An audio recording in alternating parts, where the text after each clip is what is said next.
Muhterem sallallahu teala aleyhi ve sellem Efendimiz Hazretlerinin aziz pak münevver mutahhar şeriflerine salavat-ı şerife getirenlerin ahir ve akıbetleri hayrola.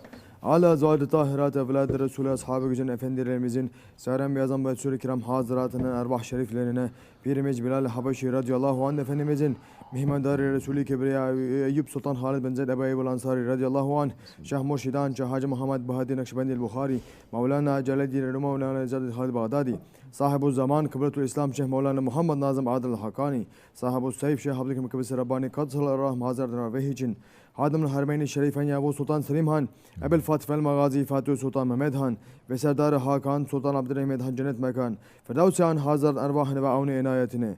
Allah husus bu caminin bayinesi, bu bugüne kadar içerisinden gelmiş geçmiş İmam Muazzin Kayyum cemaatinin ve kahve ehli mervahi için, Allah rızası için El Fatiha. أعوذ بالله من الشيطان الرجيم بسم الله الرحمن الرحيم إن الله وملائكته يصلون على النبي يا أيها الذين آمنوا صلوا عليه وسلموا تسليما اللهم صل على سيدنا محمد وعلى آل سيدنا محمد الله أكبر الله أكبر الله أكبر الله أكبر أشهد أن لا إله إلا الله أشهد أن لا إله إلا الله أشهد أن محمدا رسول الله أشهد أن محمدا رسول الله حي على الصلاة حي على الصلاة حي على الفلاح حي على الفلاح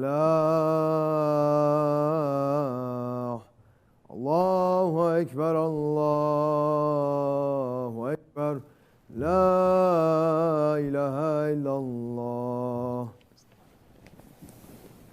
La ilahe illallah. Elhamdülillah, elhamdülillah. Elhamdülillahi Rabbil alemin. Ve salatu ve selamu ala Resulina Muhammedin ve ala alihi ve sahbihi ecmain. Nahmedullah Teala ve nestağfir ve eşhedü en la ilahe illallah vahdehu la şerike leh. Ve eşhedü enne seyyidina Muhammeden abduhu ve habibuhu ve resuluh. Sallallahu aleyhi ve ala alihi ve ezvacihi ve ashabi tabihi ve lefe raşidin mahadin min ba'di. وزرمة على تحقيق خصوصا منهم على الميت خلفاء رسول الله على تحقيق أمر المؤمنين حضرة أبو بكر وعمر وعثمان وعلي وعلى بقية الصحابة التابعين رضوان الله عليهم أجمعين. يا أيها المؤمنون الحاضرون اتقوا الله تعالى وإن الله مع الذين اتقوا الذين هم محسنون. الحمد لله رب العالمين والصلاة والسلام على أشرف الأنبياء والمرسلين سيدنا مولانا محمد وعلى آله وصحبه أجمعين. All praises are due to Allah, Lord of the universes. All praises are due to Allah, the first, the last, the manifest, the hidden, the one who has might and power and knowledge over all things. All praises are due to Allah who sent His Habib Sayyidina Muhammad ﷺ as the mercy to the universes. May all peace and blessings be upon the chosen prophet, the noble messenger, the helper of the helpless, the master of the first and the last, the grandfather of Hassan and Hussein, Sayyidina Muhammad ﷺ. May peace and blessings be upon him and upon his noble family, and upon his blessed companions, especially upon the Khulafa Rashidin, Hazrat Abu Bakr Siddiq, Hazrat Umar Farooq, Hazrat Osman al-Ghani, and Hazrat Ali al-Murtaza, and all those who follow them until the last day. May peace and blessings be upon the noble Mashaykh of the Naqshbandi way, the leaders of the caravan to Hakk. May peace and blessings be upon the Ottoman Sultans, the crown bearers, the Khilafat Rasul. May Allah love those who love them. May Allah curse and dishonor those who hate them. May Allah return the rights of the OSMANLI soon, inshallah. Ameen.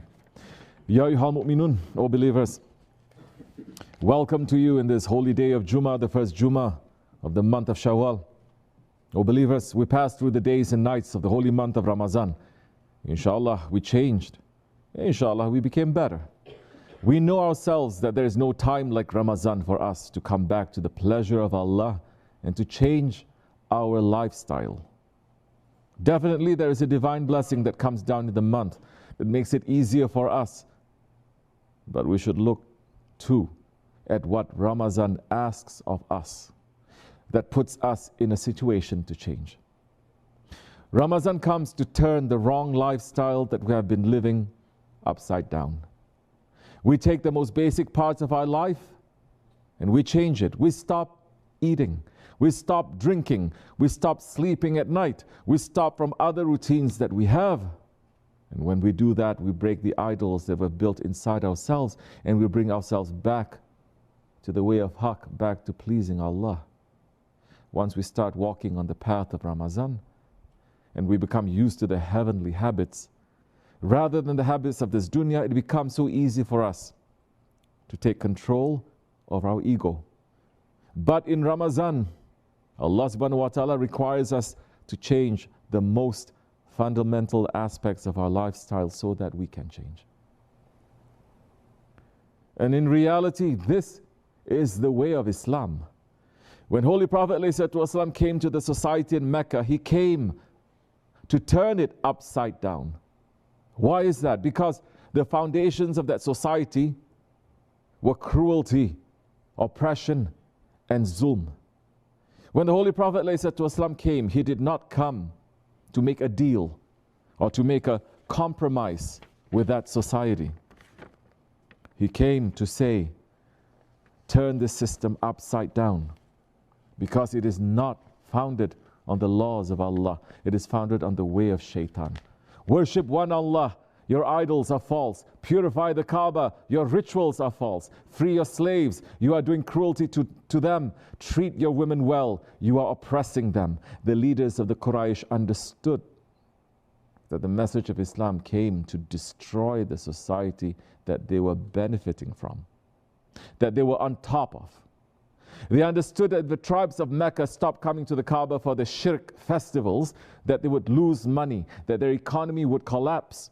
They understood that if they had given rights to the slaves and to the women, they would lose their money and they would lose their honor. So what did they do?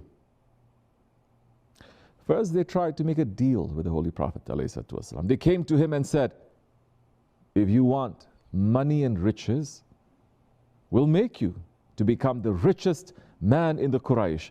If you want women, we'll give you our best daughters. If you want leadership, we'll make you our chief. You don't even have to give up from your message. We can make a deal. One year we worship Allah. Next year we worship the idols and our egos. And they came with these offers again and again, even through his uncle Abu Talib. And what did Holy Prophet ﷺ say to them? Remember, this was the time when the Holy Prophet ﷺ was in Mecca and his standing was not strong. And the Prophet ﷺ said, "Oh my uncle, if they placed the sun in my right hand and the moon in my left hand to cause me to leave the work of Allah, truly I will never stop until the way of Allah was opened or I died during this work, doing this work." He ﷺ did not give up. He turned the society of Batil upside down until it became the empire of Hakk. He did not stop until he took Hazrati Bilal, whom the Quraysh placed in the dirt with boulders on his chest, and took that same Hazrati Bilal on the day of Fatih Mecca and put him on top of the Kaaba to call the azan. And Hazrati Yunus ibn Abu Bakr is saying, Rasulullah ﷺ ordered Bilal to call the azan on top of the Kaaba on the day of the conquest in order to infuriate the Kafirs. Holy Prophet ﷺ did not stop his mission until he stopped them from doing cruelty to their women, to their little girls. Allah subhanahu wa ta'ala is saying in the Holy Quran, BismillahirRahmanirRahim. And when the girl child that was buried alive is asked for what sin she was killed. Sadaqallah al-Azim. They were taking their baby girls and burying them alive, killing them. There is a story in Sunan Darimi that Holy Prophet ﷺ told one of the Sahabis to tell his history of what he did in the time of Jahiliya. And Shaykh Effendi would tell us this riwayat often. So that Sahabi said, I had a daughter who was so attached to me that when she was old enough to comprehend and talk, she would rejoice whenever she used to see me. When I called her, she would come running to me. One day I called her and took her out with me. On the way, we came across a well. Holding her by the hand, I pushed her into the well. Her last words that I heard were,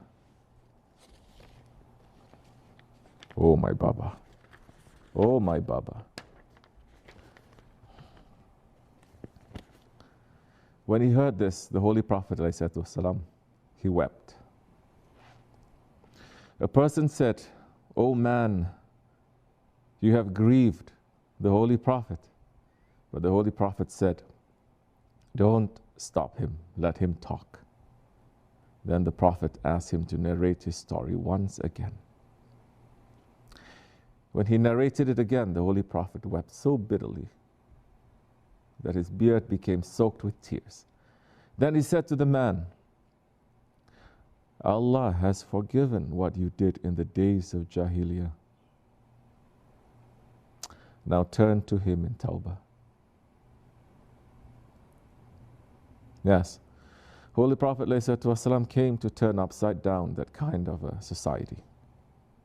Alhamdulillah, that Holy Prophet ﷺ destroyed the civilization of Jahiliya and brought forth the empire of Islam, which protected the rights of all, destroyed zulm and brought people to live under the laws of Allah. But where are we now? We are in the second Jahiliya, worse than the first Jahiliya. We are again in a society where the primary concern of the people is their economy, where any threat to the economic system is treated with hostility and aggression. We are in a society where every day and every hour, little girls and little boys are killed in the name of freedom. We are again in the society where the rich ones live their lifestyle on the foundation and on the backs of the poor and the weak. And we live again, once again, in a society that has made it a custom to kill their babies. They are not burying them in the sand or throwing them into the well. They're using a very high-level word, abortion, to hide what they are doing, to imply that it is just stopped. It's murder and it's killing. Yes, sometimes there are times when there are very serious health issues and there are heavy medical decisions and other kinds of decisions that need to be made. But that is something separate. We're not talking about that. We're talking about when people, like the people of Jahiliya, are killing their children with that cruelty and with that ignorance, when there is really no other reason than from the fact that they don't want to have those babies. As our Shaykh, Sahib al-Sayyid, Shaykh Abdul Karim al-Kibrisi Rabbani Qadasasir is saying, how low level the people of first Jahiliya fell down. They were killing their own children. They were burying their own children. Yes. 21st century people, oh, how many of your children are you burying? How many? Yes. It's okay now, because the mankind is living foolishly. I'm even finding some imams today, some scholars that say it's okay to have abortion. Go to hell. That's what they are bounding to. And those ones, what did the Holy Prophet ﷺ is saying? Second Jahiliya is going to be worse than the first Jahiliya. Second Jahiliya. We are living in the second Jahiliya. And the Prophet said, Islam began strange and is going to end strange. And we are living in this strange time. Look at these two hadith sharif. Islam began strange and is going to end strange. And my blessing, my salams, my support is to those who are garib. Garib is the strange ones. They are going to be kicked around in the world. And the other hadith, second Jahiliya is going to be worse than the first one. Holy Prophet ﷺ is saying, is that what is happening? Because the first Jahiliya time, people knew that they were ignorant.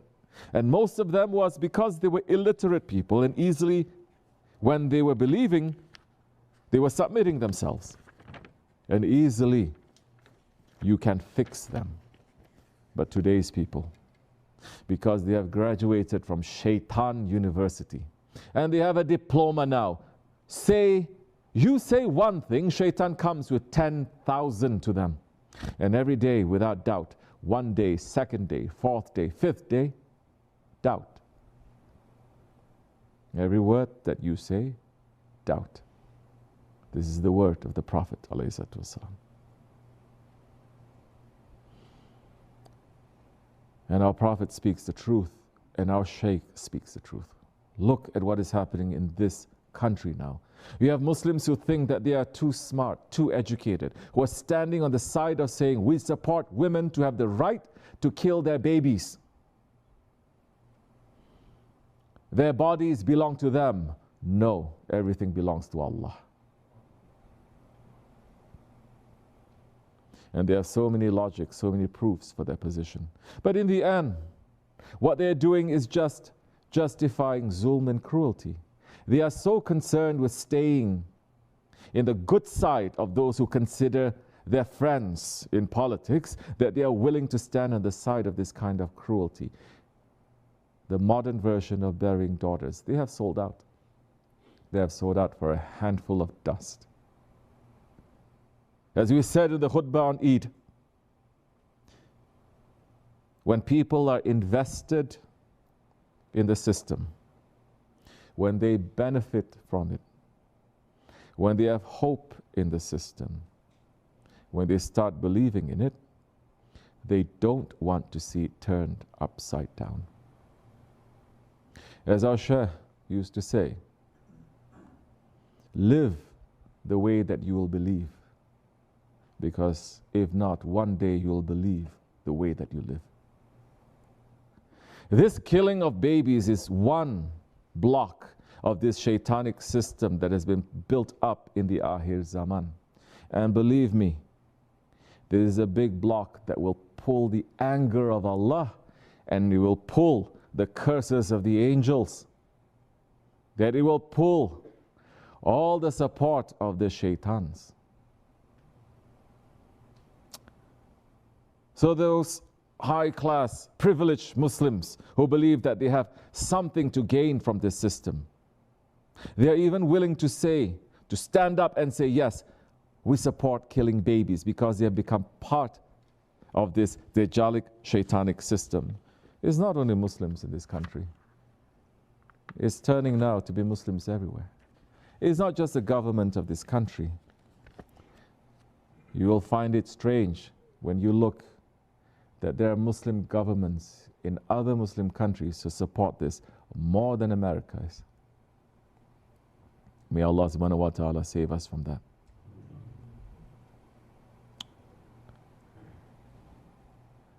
We have to save ourselves and our children from that kind of investment into this dunya. How? Maybe it's through activism. Everyone believes in it. No, it's not through activism. It is not through trying to change the system from the inside. Our example is the Holy Prophet ﷺ and his Sahabis. What hadith did Shaykh Effendi give us as an example? He is saying that for the Ahirzaman, we must be strangers. And he is saying that the strangers are going to be kicked around in the world. Who were the first strangers? The Holy Prophet ﷺ and his small group of Sahabis in Mecca for 13 years. What did they do when they were in that situation of being gharib, of being strangers? They established Hakk inside themselves, inside their hearts, inside their small communities. They established their unshakable faith in the Holy Prophet ﷺ. They withdrew themselves from all cruelty and zulm and turned their hearts to the way of the Holy Prophet. Then when the way opened for them to make hijrah and go to Medina, they were ready to open the empire of Hakk. The history of Islam has not finished. The light of Islam has not entered every house. The empire of Hakk needs to be re-established on this earth. And the story of Islam and the Holy Prophet ﷺ has to continue and end. And as our Shaykh says, it's not going to come from the sky. It's going to come from these people who are living on the earth. We are nominees. We are nominees for that. So are we going to live to be like that? Are we going to separate ourselves from the wrong systems to be like that? Are we ready to be kicked around, to be strangers, to live like the Holy Prophet and his Sahabis lived for 13 years? If we're not ready for that, then we're in trouble. Yes, we are in this world. Yes, we are working. Yes, our children are going to school. There is no escape from the institutions and the systems of this world. But you can make hijrah. You can find a place, you can find a spot, you can find a group, or at the very least you can find your own heart to come back to and to say, Ya Rabbi, my hands are tied. I do not love this system. I'm not investing in the system. I'm doing this because there's no other choice. But be witness that I'm not part of this and I'm not investing. At that time, we may be in safety. But our Shaykh is saying, for all of that, you need a guide. Hold on tightly to that guide. Don't let it go because Dajjal is about time. It's about time now that he is coming out. Mahdi alayhi salam is coming out right after Dajjal is coming out. That is the test going to be for everyone. Test will be for those who is not shaking now. That is the time they may shake too. The world is going to continue a little bit like this more. You're going to see extraordinary power coming out from the hands of Dajjal. Watch what you are doing, which side you are holding on tightly, just like people coming during the time of the Prophet ﷺ. The Prophet came and he was the prophet of the prophets. He was Rahmatan lil Alameen. When he declared the Shahadat, then all those who were loving him before, they turned around and start throwing stones to him. They started calling him a liar, Hasha. Those who were sincere with themselves, they turn around and they start thinking. They say, Muhammad ﷺ never lied to us. Why is he going to lie about this? Why is he going to lie to us about this, saying don't worship the idol but worship to Allah? There is nothing for him to gain in this. And they came around. But so many, they threw stones at him. How many days? How many years? 13 years in Mecca. Don't think you reached to anywhere yet. 13 years in Mecca. Those people, they knew him for 40 years.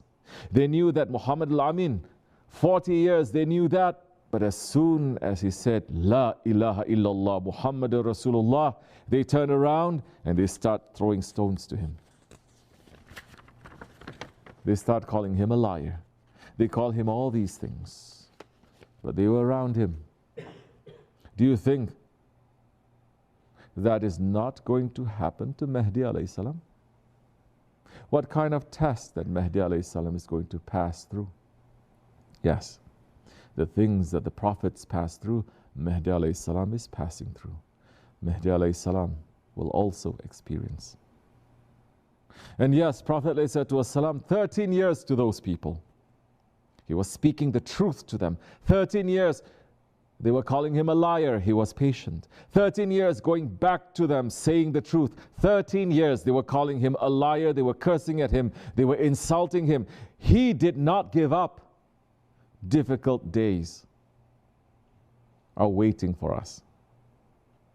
Right in front of us. It's not that easy. Very difficult days waiting for us.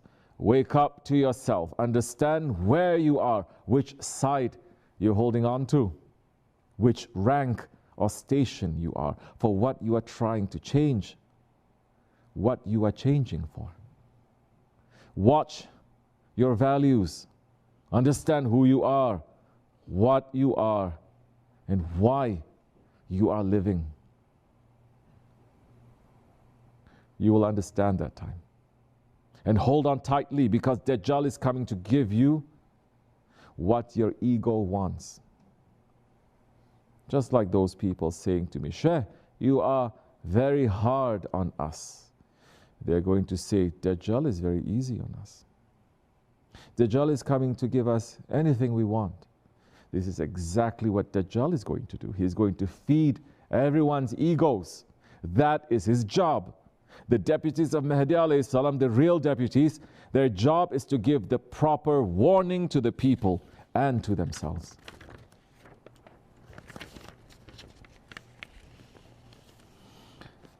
Sahib al-Saif speaks the truth. And this is a test. May Allah make us to be with Mahdi alayhi salam.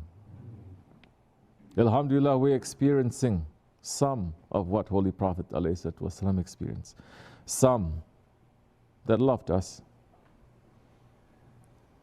for many, many years. Some that they would kiss our hands and our feet as they did Shaykh Effendi. Some who are indebted every single day, understanding what openings came to them. They are now cursing us, slandering us, lying about us, preparing to bring us down, as they did try when Sahib al-Saif was still in this world, as they had tried to do that to the Holy Prophet ﷺ for 1300 years, 1400 years. They did not get what their ego wants here. So they went to Dajjal, who fulfilled the wishes of their egos. So now Dajjal will use them to do his work and throw stones to us. Alhamdulillah, for every stone they throw at us, every lie they tell about us, and every slander they make about us, it is a sign that we are on the way of the Holy Prophet ﷺ, and we are sharing with Mahdi ﷺ what he was going through, what the Prophet and the Sahabis were going through. Alhamdulillah. Be careful. It is not what you wear. It is not how much you fast. It is not even how much you think you serve. But it is, at the end, which side you are on that will determine whether you are on the right side or the wrong side. And if you are blinded by your ego, you may look and dress the part of the one who is following the way. But if you're following your ego, you'll find yourselves throwing stones at Hakk and being with Dajjal. May Allah subhanahu wa ta'ala save us. May He make us strong. These are heavy days, and more tests are going to come to us. More slanders and more words are going to be thrown at us. And the winds are blowing very strong. As Shaykh Effendi used to say, the winds are knocking us. Make your roots strong. Remember the Holy Prophet and the Sahabis and the 13 years of Mecca. Build your faith. Build your love. Build your strength. We are here to do the work of Allah and His Prophet and to continue the mission of our Shaykh. We are here to make Hakk to rise and to make batil to fall. We are here to be ghulams to our Prophet. We are here to be murids to our Shaykh. We are here to be with Mahdi alayhi salam. We are weak, but with our Allah we are strong. Ya Rabbi, keep your hand on us. Don't let us separate and enter the darkness of Jahiliya and Dajjal. Raise the station of our Shaykh and raise the station of our grand Shaykh. May the himmat be on us. Ameen, ameen, ameen. Astaghfirullah, astaghfirullah, astaghfirullah al-azim al-azim. La ilaha illallah. La ilaha illallah wahdahu la sharika la lahu al-mulku wa lahu qadir. La ilaha illallah wahdahu la sharika la. La ilaha illa anta subhanaka inna zalimin. La ilaha illa anta. Subhan qudusun rabbuna rabbil malaikati wa rasulun qudus.